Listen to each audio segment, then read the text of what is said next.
kucing lah orang yang bilang gua umur 19 tahun segala hal di dunia. ratusan miliar tau kan sekarang lagi rame-rame kayak begitu kan. Pertama itu bohong. Udah gitu aja. Kenapa? Jadi bayangin kita harusnya kayaknya ngeliatnya ke bawah nih, bukan ngeliatnya ke Harus seperti itu. iya.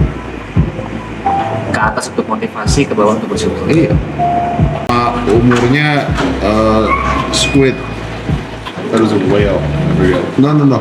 Because yang gurita dia kalau udah mau mati dia regenerasi jadi nol lagi. Jadi immortal. Emang iya? Iya. Nggak bisa mati. Kalau misalkan digoreng? Ya kita makan Ini digoreng aja. Itu masih jadi cumi goreng tepung. Iya sih mati sih. Lu mau mati?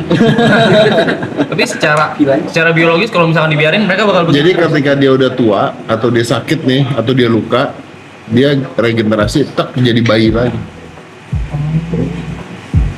Ya makanya ada pertanyaan bagus ya kalau ada pertanyaan bagus kan gini. Dari hal itu terus ada orang nanya.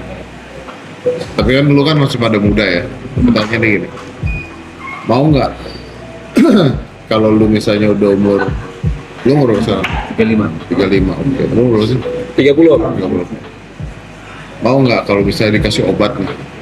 Ada obat, lu balik ke usia 20. Dengan memori yang sekarang. That's the problem, without the memory.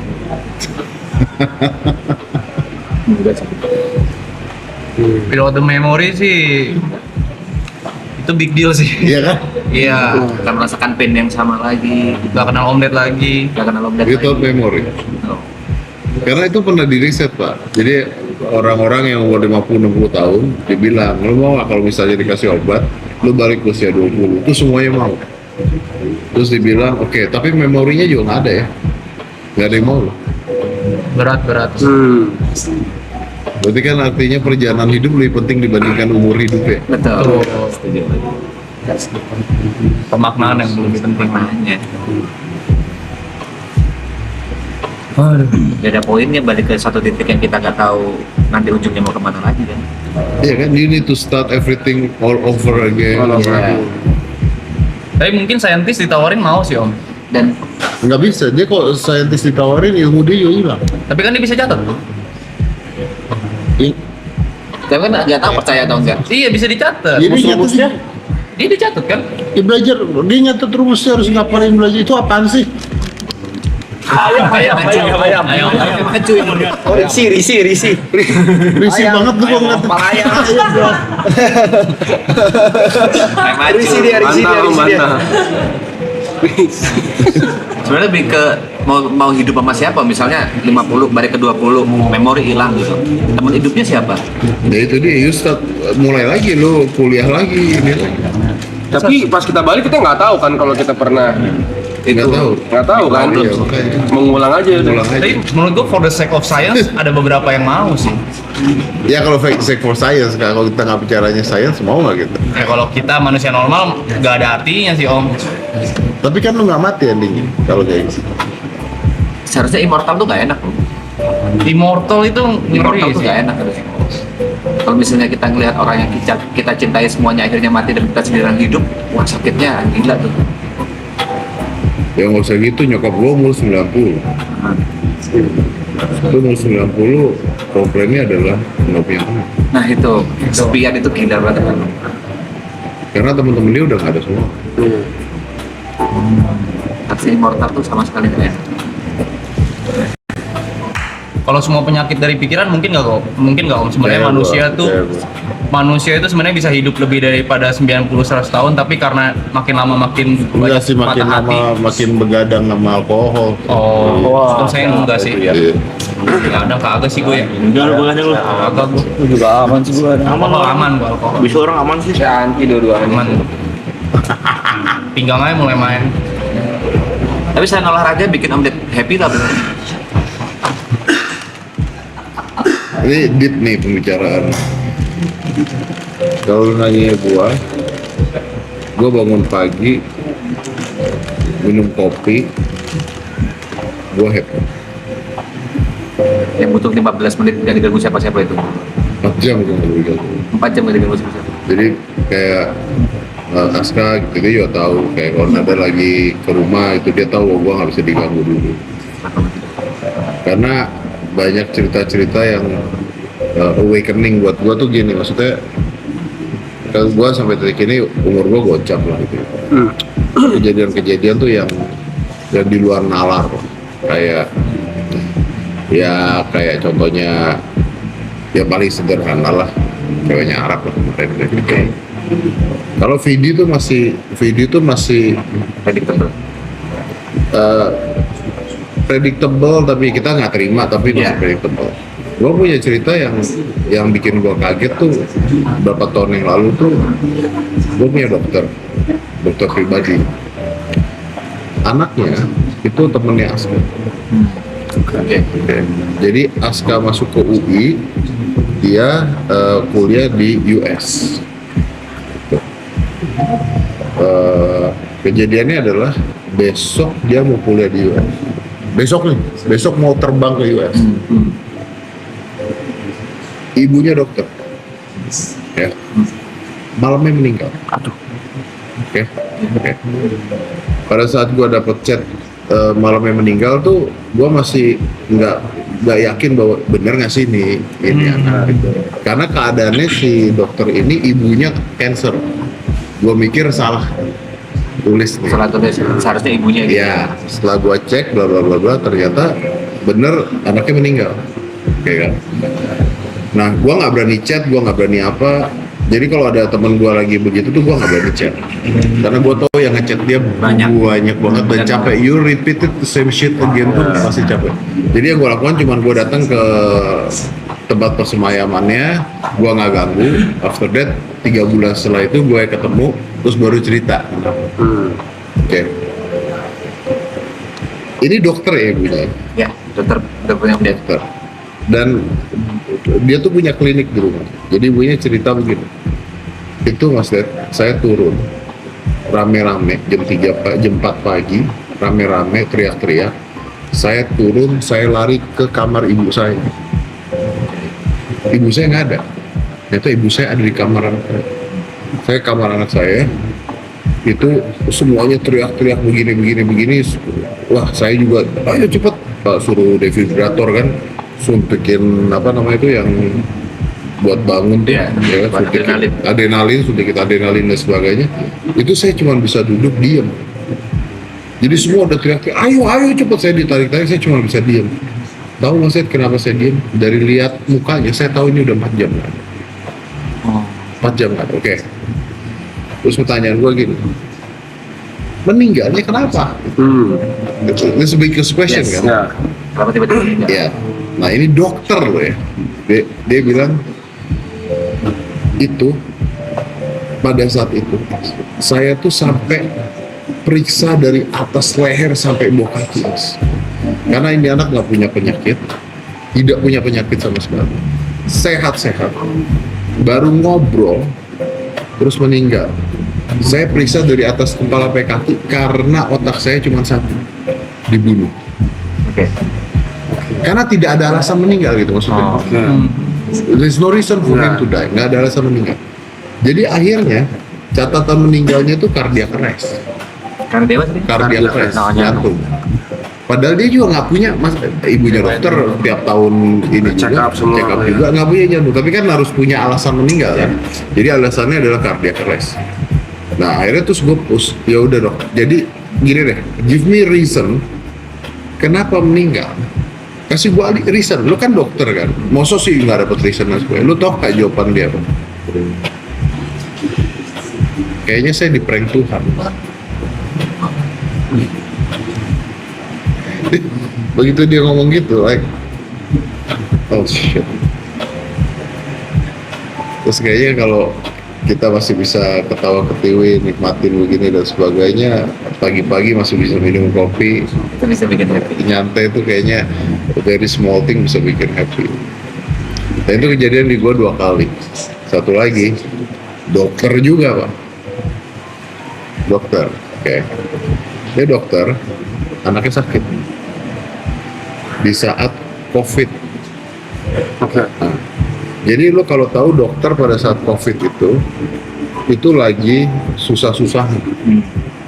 Karena Overload pasien apa? pasien overload, duit nggak ada. Karena kan nggak ada tuh orang datang kita tes batuk kayak atau apa kan ya, ini semuanya ngurusin begitu, kerjanya apa duit nggak ada dan sebagainya. Jadi duit nipis dan sebagainya, anaknya masuk rumah sakit. Anaknya masuk rumah sakit karena penyakit. Karena gue kenal banget sama nih dokter, terus dia tuh intinya lah pada saat itu dia mau istilahnya gini lah, kayak mau buka kita bisa lah, kita tahu kayak gitu, kayak menggalang dana. Terus gue nanya pada saat itu, dok ini berapa sih dok sebenarnya? Lu tuh butuhnya berapa duit? Ini dia tuh butuh sekitar, gue lupa, anggaplah 150 sampai 200 juta. Terus gue bilang sama tuh dokter, dok gini deh, gue tutup aja dulu deh. Yang penting anak lu masuk rumah sakit, operasi dulu, ini dulu. Udah nih gue tutup nih, gue lupa ya totalnya, anggaplah 150-200, gue tutup. Udah nih gue lupakan segala sesuatunya. After that, 2 minggu setelah itu, gue dapet chat dari itu dokter. Dia bilang, Bang Ded, mau ngabarin aja nama anak Krisma, gue nggak nyebut di sini ya, udah nggak ada. Dan gue baca kan kaget kan, begitu gue baca kaget, akhirnya gue telepon tuh dokter. Reaksi pertama gue mengatakan bahwa turut berduka cita, terus yang kedua adalah I'm very sorry gitu. Karena gue berharap dengan gue bantu pada saat itu bisa tertolong. Nah, lu tau nggak jawaban itu dokter? Ini yang bikin gue shit lah. Dokter itu jawab gini, bro, gitu. Lu nolong gue itu. Terus diam. Terus gue telepon dong, gue bilang enggak bro gitu. Ternyata ya masih meninggal juga. Dan dia jawab gini, enggak bro, lu nolong gue. Duit 150 juta itu ngasih gue waktu 9 hari untuk gue ketemu anak. Oh, begitu dengar gitu, anjir. Jadi kalau kita ngitung duit itu ngasih dia waktu 9 hari untuk ketemu anaknya, berarti kan every single day counts. Nah yang kita lupa tuh kan kadang-kadang single day count-nya ini kita lupa ya. Lupa bersyukur.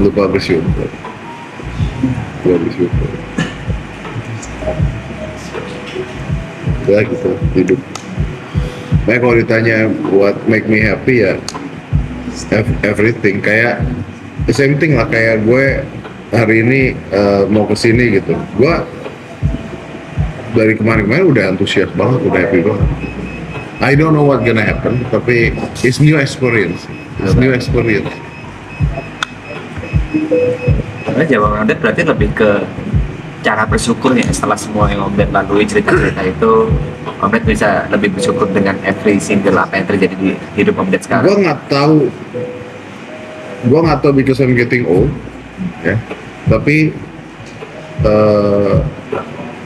kayak di usia gue hampir gocap ini, mungkin temen gue meninggal tahun ini dan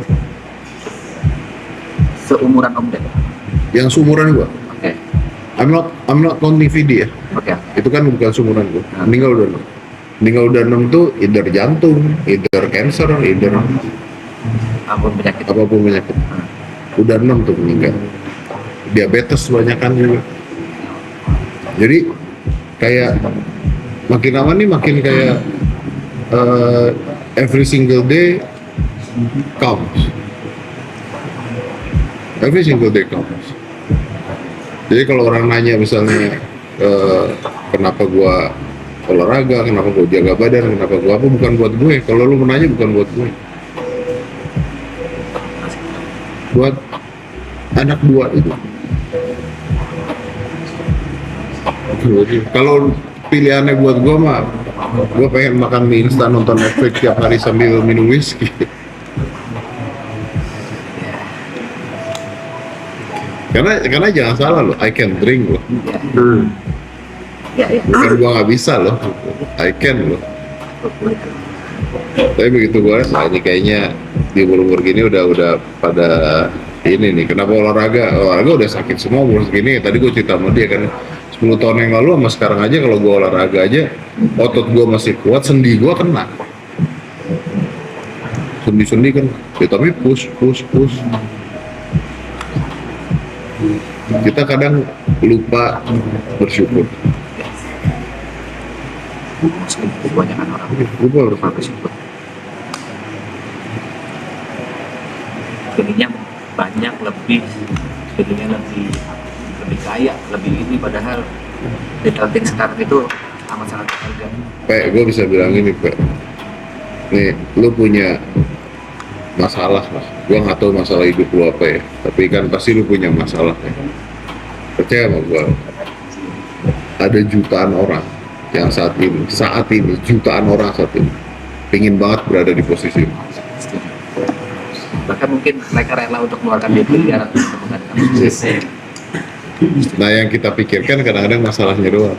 Ya, tapi lupa bersyukur. Lupa bersyukur ya bahwa jutaan orang nih pengen ada di posisi lu sekarang.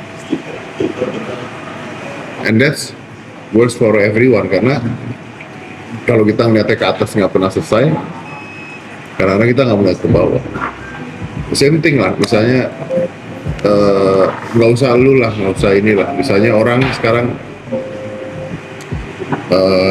kerja gitu, habis kerja terus capek ngeluh gitu, anjing gua kerjaan gua di kantor capek, kerjaan gua begini capek, kerjaan gua apa capek dan sebagainya. Oke lah. Pertanyaan gua, pernah ngeliat video viral ribuan orang ngantri kerja cuman buat bikin mie cilok apa segala? Iya. Ya kan? Itu ribuan orang. Jadi bayangin, kita harusnya kayaknya ngeliatnya ke bawah deh, bukan ngeliatnya ke Harus seperti itu. Iya. Ke atas untuk motivasi, ke bawah untuk bersyukur. Iya. Lihat ke atas capek, bro. Capek, bro. Makanya gue percaya ketika ada orang bilang bahwa wah tai kucing lah orang yang bilang gua umur 19 tahun Segala hal di dunia. ratusan miliar, tau kan sekarang lagi rame-rame kayak begitu kan. Pertama itu bohong. Udah gitu Nah, aja. kenapa Om Dan langsung bisa bilang kalau itu bohong? Oh iya, kalau you don't bullshit. If you don't have privilege, you're not gonna have that.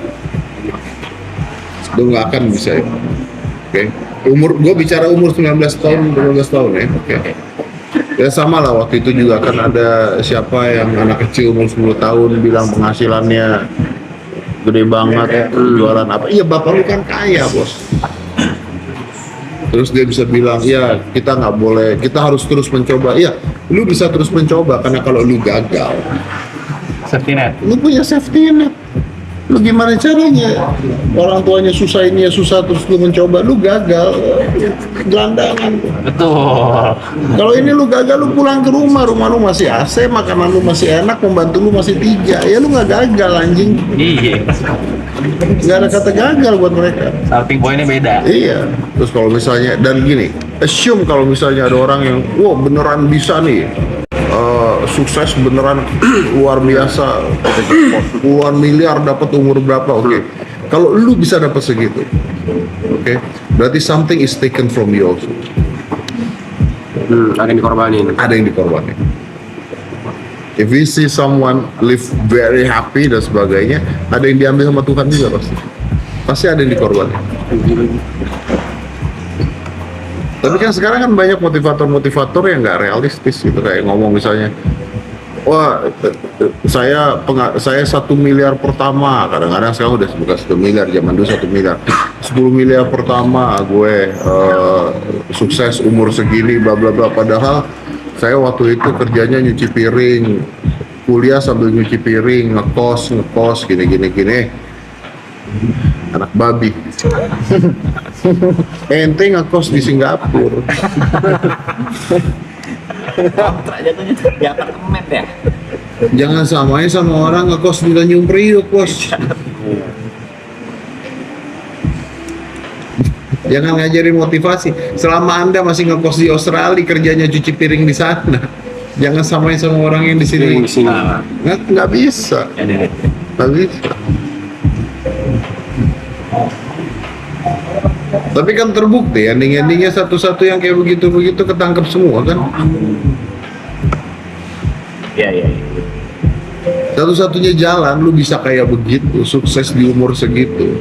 Nah ini ngomong nih karena yang nonton kan banyak banget ya. Yang nonton banyak banget. Kenapa gue benci banget sama orang-orang itu? Lu bayangin nggak orang-orang itu ngerusak otak anak-anak muda? Harapan palsu.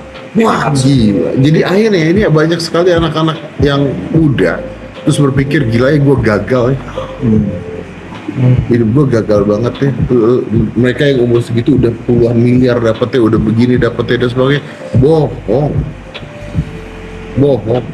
Percayalah. Kalau mereka bisa dapat uang segitu banyak di usia segitu, nggak jualan kelas.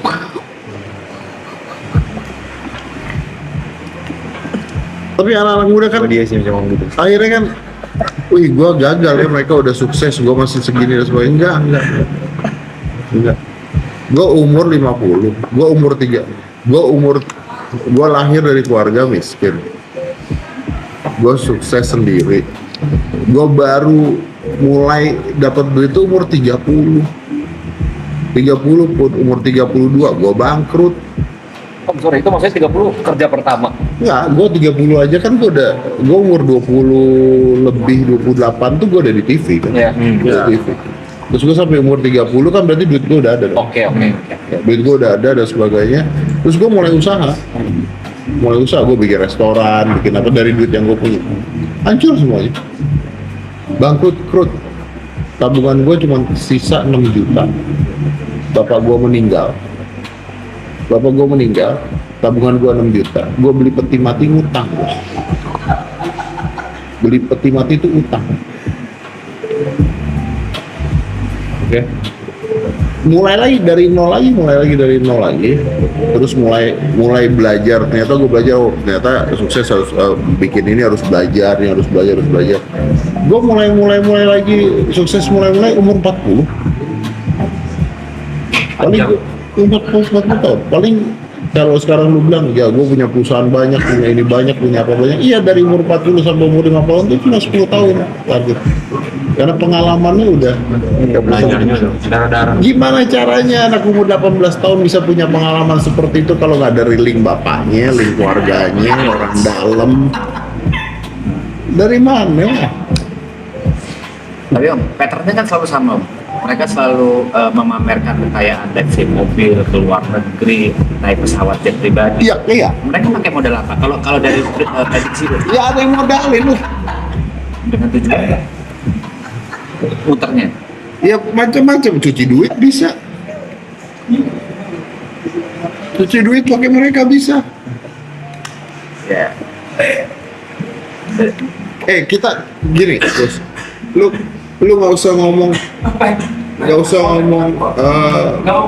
mereka kok mobil bisa begini, bisa mewah ya kan, naik McLaren lah, naik Ferrari lah, naik apa dan sebagainya. Sekarang gua tanya gini deh, sederhana aja deh, lu jangan pamerin mobil lu. Porto Lu jangan usah pamerin mobil lu, tai kucing lu pamerin mobil lu. Adu kaya sama gua aja. Ini cuma dia yang bisa ngomong kayak gitu, cuma dia doang. Cuma dia doang. Nih, gua belum selesai. Lu jangan pamerin mobil lu dengan gaya-gaya saya anak muda, mobil gua Ferrari begini-gini. Lu jangan pamerin mobil lu. Ayo. Lu pamerin mobil lu, gua pamerin BPKB gua.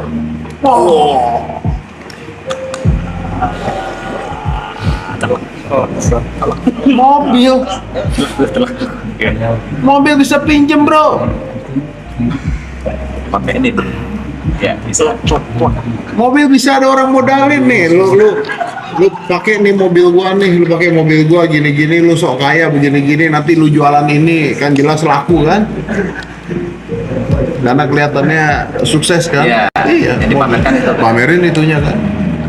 tapi nggak dipamerin perjuangannya dengan cara seperti itu gimana? Satu, perjuangan nggak dipamerin. Kedua, lu pamerin mobil nggak ada gunanya. BPKB lu kasih lihat gua.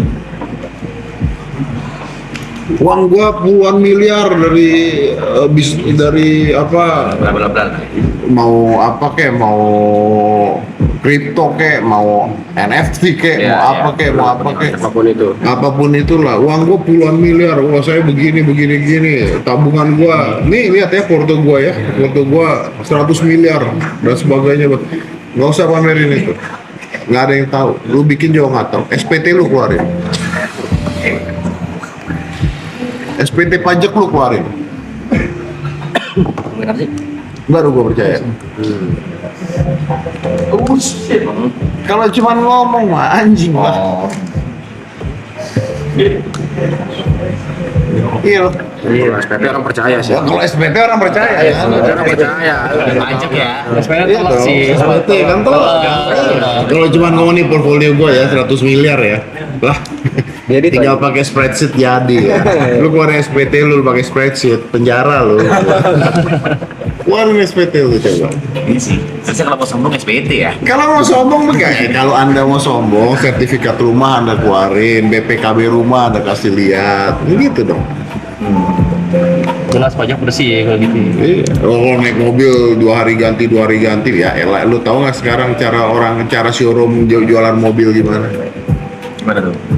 Ya cara showroom mewah jualan mobil adalah dengan minjemin mobil ke orang-orang itu. Karena mobil itu dipinjemin ke orang-orang seperti itu, jadi FOMO, orang-orang pengen beli mobil begituan. Mimpinya punya mobil begituan. Pinjam. Karena takaran sukses dari mobil itu ya Om. Karena takaran sukses dari mobil itu. Kemarin lo. Ya. Makanya gue bilang jangan pamerin mobil, BPKB Anda keluarin kalau berani. Itu bisa Punya. pamer coy, BPKB coy. Walaupun hari sih. Iya bener ya. Boleh lu. Ada BPKB-nya kan? Ada. Keluarin BPKB. Dia punya yang pamer Ferrari, pamer McLaren, Salah tuh, pamer apa? salah tuh. Keluarin BPKB Anda. Kalau enggak, tai Anda. Udah gitu. Jadi tunggu balik nama ya Mas P ya. Kita tunggu balik lama. Kalau enggak bohong Anda. Gitu aja. Semuanya lah. Keren. Dan masih panjang, jadi kayak umur 20, 25. Jangan liatin mereka, mereka sukses, mereka begini, targetnya patokannya begitu. Loh. Panjang bos. Deadline masih jauh ya Om ya. Deadline masih jauh. Percayalah, deadline masih jauh. Definisi sukses menurut Om Ded kayak gimana? Definisi sukses menurut gua nggak jualan kelas. Gue sukses. Gue sukses ya. Sukses gitu coy. Sukses. Tapi kalau buka les-lesan nggak apa-apa ya Om. Nah kalau lu kan tadi kan realistis kan, ada barang dagang kita afiliasiin kan. Itu realistis. Kan? Ada nih duitnya. Bisnisnya ada. jelas. Bisnisnya jelas. Kalau bisnisnya kagak jelas mah, duit dari mana? ya. Ya kan? Senggol terus itu bukan nyenggol, ini ngasih tahu teman-teman supaya kalian nggak kejebak di Lingkaran setan di itu. lingkaran setan itu aja. Iya benar. Emang ngobrol apa sih bener-bener aja. Benar-benar. Habis ngobrol Lego. Ini juga lagi. Ini seru banget. Seru banget. Coba ikut dari tadi kawan. Coba ikut dari tadi. Suka gue ngobrol sama Aska. Seru banget aja. Seru ngobrol sama Aska, seru. Daging deh. Apa dagingnya tuh apa coba? Wah.